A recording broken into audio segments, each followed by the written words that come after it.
प्रतिभाज recipe मराठीमध्ये आपल्या सगळ्यांचं स्वागत। आज आपण बनवूया ज्वारीच्या पिठापासून खूपच पौष्टिक आणि भन्नाट रेसिपी, तोंडात टाकताच विरघळणारी एक रेसिपी आणि मुलांच्या स्कूल बॉक्सला सुद्धा हे खूपच डिफरंट आणि युनिक रेसिपी असेल असं आपण एक रेसिपी बनवूया।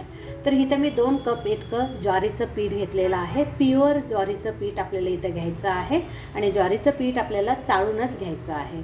आता आपण ह्यामध्ये घालूया चवीपुरतं मीठ थोडंसं तुम्ही बघून घातलात तरी चालेल।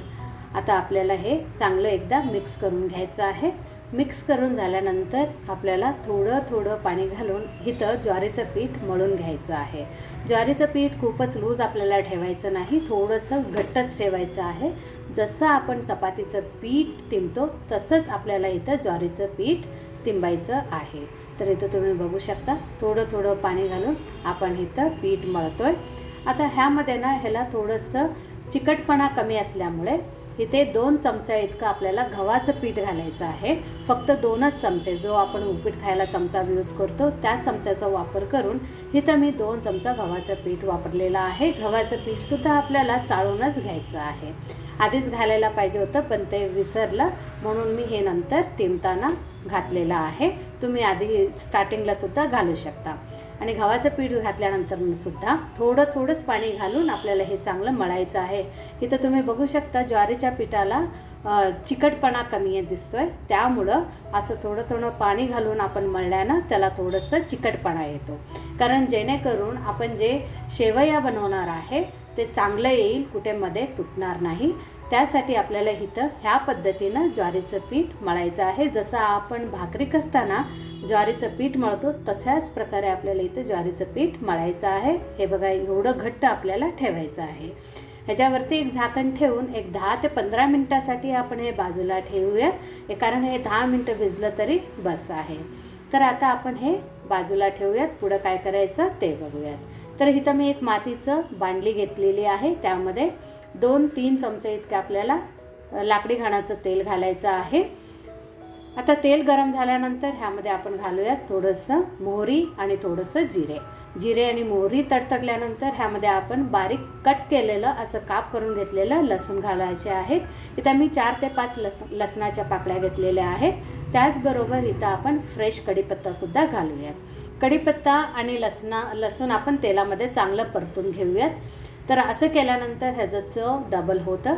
तर मातीचं बांडली आपण जेव्हा ठेवतो तर मातीचं भांडी ठेवल्यानंतर डायरेक्ट बांडली तापल्यानंतर जर तुम्ही तेल टाकलात तर मातीचं भांडी जे आहे ते फुटतं। त्यासाठी जस्ट आपण गॅस ऑन केल्यानंतर इमिडिएटच आपल्याला त्यामध्ये तेल घालायचं आहे। हे मेन टिप्स आहे मातीचं भांडी यूज करायचं। तर आता आपण ह्यामध्ये घालूयात बारीक चिरलेले 2 टोमॅटो मी घेतलेले आहेत छोट्या साईजचे, त्याचबरोबर बारीक चिरलेलं कोथिंबीर। हे आपल्याला तेलामध्ये चांगलं परतून घ्यायचं आहे। टोमॅटो आणि कोथिंबीर थोडंसं मऊ होईपर्यंत आपल्याला तेलामध्ये परतून घ्यायचं आहे। आणि टोमॅटो मऊ झाल्यानंतर ह्यामध्ये घालूयात एक अर्धा चमचा इतकं हळदीचं पावडर।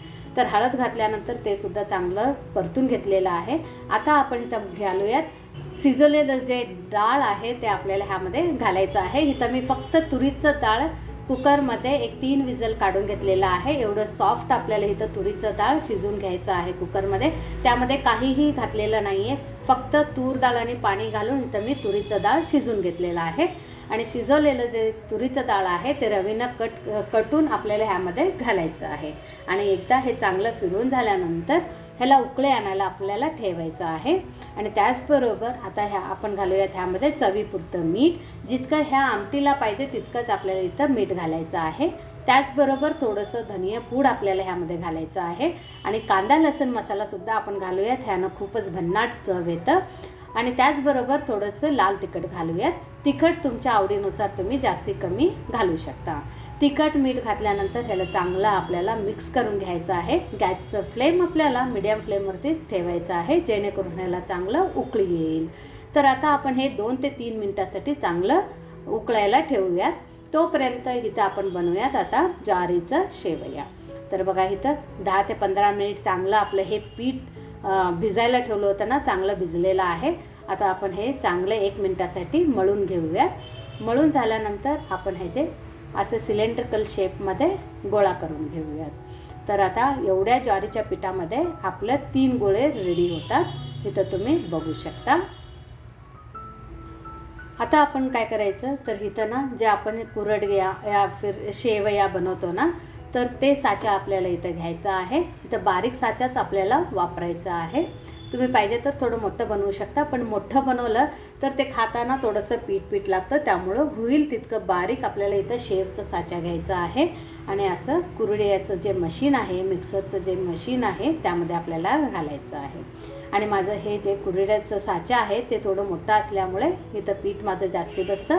तुमच्या साच्यामध्ये जितकं बसेल तितकं पीठ घालून आपण याला लॉक करून घेऊयात। बनवणं तर खूपच सोपं आहे। तुम्हाला ही रेसिपी कशी वाटली ते मला कमेंट करून सांगायला विसरू नका।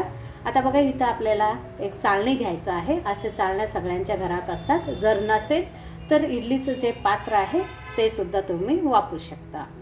तर बघा ह्याला चांगलं आपण तेलानं पुसून घेऊयात, सगळीकडे तेल लावून घेऊयात। तेल लावल्यानं चिटकत नाही, त्यामुळे तेल लावावं लागेल। आणि आता आपण ह्याच्यावरती ज्वारीचं शेवया घालूयात। जसं आपण कुरडया घालतो ना तसंच आपल्याला इथं ज्वारीचं शेवया घालायचं आहे। इथं तुम्ही बघू शकता किती बारीक आलेलं आहे, कुठंही कट झालेलं नाही आहे। आता एक इथं मी जाड तळाचं एक भांडी ठेवलेलं आहे, त्यामध्ये थोडंसं पाणी घालूयात आणि आपलं जे ज्वारीचं शेवयाचं चाळणी आहे त्या ह्याच्यावरती ठेवून वरती एक झाकण ठेवूयात आणि मीडियम फ्लेममध्ये एक 5 ते 10 मिनटासाठी जसं आपण इडली स्टीम करतो तसं हे स्टीम करून घेऊयात। तर आता ते ज्वारीचं शेवया आपलं स्टीम होईपर्यंत इथं आपलं आमटीसुद्धा हे बघा किती छान शिजलेलं आहे। कलर तर खूपच छान आलेला आहे आणि ह्याचं सुगंधसुद्धा घरामध्ये सगळीकडे पसरतं, इतकं छान आपलं हे आमटी झालेलं आहे। आता आपण ह्यामध्ये घालूयात बारीक चिरलेलं थोडंसं कोथिंबीर आणि ह्याला चांगलं मिक्स करून घेऊयात। इथं तुम्ही बघू शकता डाळीचं कन्सिस्टन्सी परफेक्ट आलेलं आहे, कलरसुद्धा परफेक्ट आलेला आहे। खूपच डिफरंट असं आपल्या इथं आमटी बनवून रेडी झालेलं आहे। आजचं जे आपलं ज्वारीचं शेवया आणि आमटी जे रेसिपी आहे ते खूपच भन्नाट आहे आणि खूपच डिफरंट आणि युनिक आहे। जर तुम्ही तुमच्या घरी बनवत असाल ही रेसिपी तर कसं बनवता ते सुद्धा कमेंट करून सांगायला विसरू नका। आणि 10 मिनटामध्ये आपलं हे शेवया जे आहे ज्वारीचं ते चांगलं स्टीम झालेलं आहे। हे थंड व्हायला एक 10 मिनटासाठी बाजूला ठेवूयात। आता हे 10 मिनटानंतर तुम्ही बघू शकता किती इझीपणानं आपण इथं हे शेवया काढलेलं आहे। एकाला एक चिकटलेलं पण नाही आहे, इतकं छान आलेलं आहे आणि चाळणीमधून सुद्धा खूपच इझिली आपल्याला इथं शेवया काढता येत आहेत। कोणी म्हणणार नाही की हे आपण ज्वारीच्या पिठापासून बनवलेलं आहे। डायबिटीज पेशंटला तरी खूपच चांगलं आणि सांगून केलेलं एक रेसिपी म्हणावं, हे एक रामबाण उपाय म्हणून सुद्धा बनवू शकतो। कारण फक्त ज्वारीचं भाकरी खाऊन खाऊन सुद्धा कंटाळा आलेला असतं, त्यासाठी असं एक डिफरंट रेसिपी आपण बनवू शकतो। आणि हे आमटीसोबत आपल्याला असं हे ज्वारीचं शेवया आणि आमटी सर्व करायचं आहे। त्याचबरोबर इथं आपल्याला थोडंसं लोणचं घालूयात आणि थोडंसं तूप। तर हे बघा तुम्ही बघू शकता, बघायला किती सुंदर दिसतंय, खायला सुद्धा खूपच भन्नाट आहे, आगळी वेगळी रेसिपी आहे। तुमच्या तोंडात सुद्धा पाणी येत असेल हे रेसिपी बघून तर तुम्ही हे रेसिपी लगेचच बनवू शकता, खूपच इझी आहे।